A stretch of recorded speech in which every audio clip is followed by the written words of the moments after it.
অনেকদিন পরে আবার নতুন ভাবে ব্লগ শুরু করলাম। হ্যালো বন্ধুরা, পরিচিত সেই নতুন একটা ব্লগে তোমাদের সকলকে সুস্বাগতম জানাই। আজ বহুদিন পর একইভাবে ভিডিও করছি। আশা করি তোমরা সকলে খুব ভালো আছো, আর তোমাদের ভালোবাসা আমিও অনেক ভালো আছি।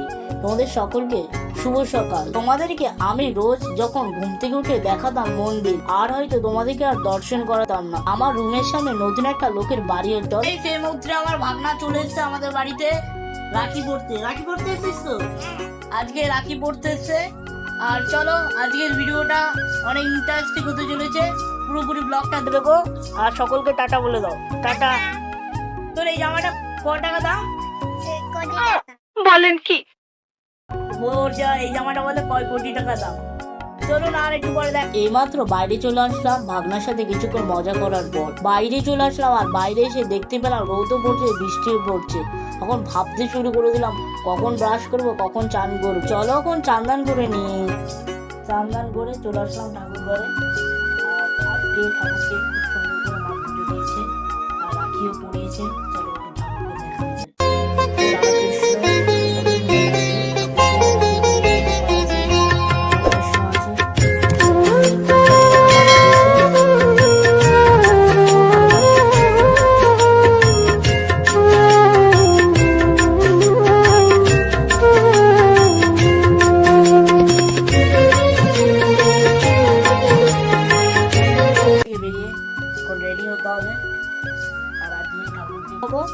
আজকে তোমাদের সকলকে জানাই আমার পক্ষ থেকে শুভ রাখি পূর্ণিমার প্রীতি শুভেচ্ছা।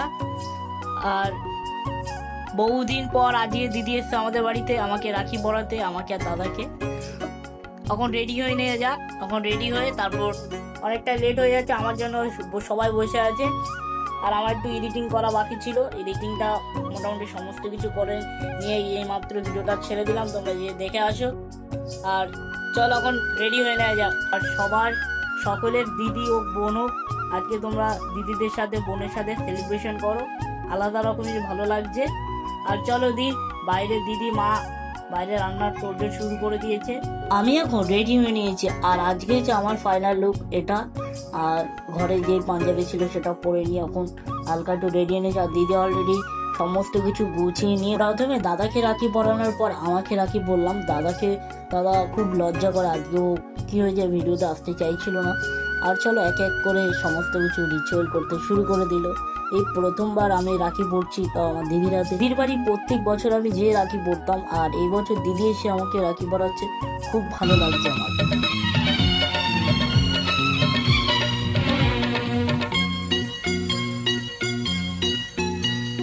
ভাই সাথী মোর কত না আপন, নেই ভুলে যাবার কোনোই কারণ। ভাই সাথী মোর কত না আপন, নেই ভুলে যাবার কোনোই কারণ। অলরেডি আমার এখন রাখি পরা হয়ে গেছে। অখন পড়বে ভাগনা, মা ভাগনাকে পরিয়ে দেবে।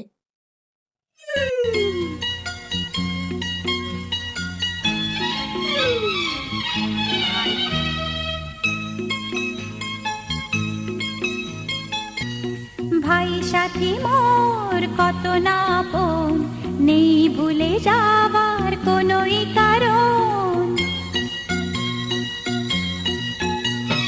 ভাই সাথী মোর কত না আপন। রাতটা একটু পড়া হয়ে গেল আর এখন খাওয়া দাওয়ার পালা।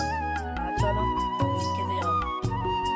সকল দিদিদের শক্তি আমার হাতে চলে এসেছে। অবশ্যই আপনারা লাইক কমেন্ট শেয়ার এবং সাবস্ক্রাইব করতে কিন্তু ভুলবেন না, যারা এখন এই পার্ট পর্যন্ত দেখেছে। সকল দিনের থেকে আজকে আমার কাছে স্পেশাল।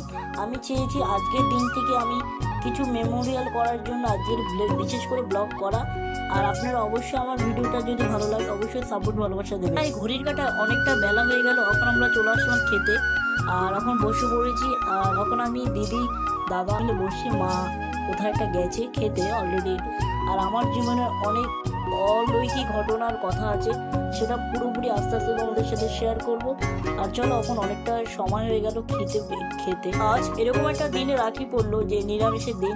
আজকে নিরামিষ অনেক কিছুই রান্না করেছে মা দিদি, আর খুব ভালো লাগছে। আর এই পাশে ভাগনা আর আমরা সকলে মিলে বসে খুব ভালো লাগছে। আজকে অনেকটাই তোমাদের সাথে শেয়ার করতে পারলাম। আর চলো আস্তে আস্তে তোমরা ভিডিওটার সাথে থেকো, দূরে থেকো। আরও পরপরবর্তী তোমাদের সাথে অনেক কিছু শেয়ার করবো আমি। আরও শুধু তোমরা একটু সাপোর্ট ভালোবাসা দিও, এটুকুই তোমাদের কাছে বলা। প্লিজ তোমরা একটু ছোটো ভাইটাকে দেখো। আর খেতে খেতে কথা বললে কেমনটা লাগছে। আর কিছুক্ষণ পর আমাদের বাড়িতে এসে দিদির হাতে একটু জমিয়ে খাওয়া দাওয়া করি, অনেক একটু মজা উদ্যোগ করি। তারপর আবার কিছুক্ষণ পর তোমাদের সাথে আস্তে আস্তে করে ব্লগ শেয়ার করব। আমার মায়ের পর যদি কেউ যদি থেকে থাকে একমাত্র আমার দিদি। আর সকল দিদিরা কিন্তু ভাইদেরকে এভাবে আগিয়ে রাখে। এইমাত্র খেয়ে দিয়ে চলে আসলাম, আর আজকে কোনো প্ল্যান নেই। আজকের ভিডিওটা এখানে শেষ করলাম। যদি ভালো লাগে লাইক কমেন্ট সাবস্ক্রাইব করে পাশে থাকবে। সকলকে টাটা জানাই, প্রণাম জানাই। আজকের ভিডিওটা